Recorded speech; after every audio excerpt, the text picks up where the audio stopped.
Oxşar üçbucağın uyğun tərəfləri 20 və 15-dir. Onların sahələri cəmi 175 olarsa, kiçik üçbucağın sahəsini tapın. Oxşar üçbucaqların tərəflərinin nisbətləri K mütənasibliyi emsalına bərabər olarsa, sahələrin nisbətləri isə K-nın kvadratına bərabər olar. 20-nin 15-ə nisbəti bərabərdir 3-də 4.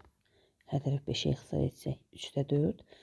Deməli, sahələrin nisbəti isə S1 bölünsün S2 isə olacaq 3-də 4-ün kvadratı, yəni 9-da 16.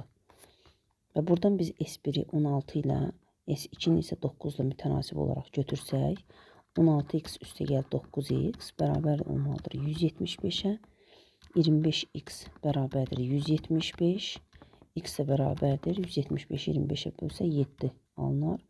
Bizdən kiçik üçbucağın sahəsi tələb olunur. Kiçiyi 9 ilə mütənasib götürmüşdük. 9 vurulsun 7 bərabərdir 63 alarıq.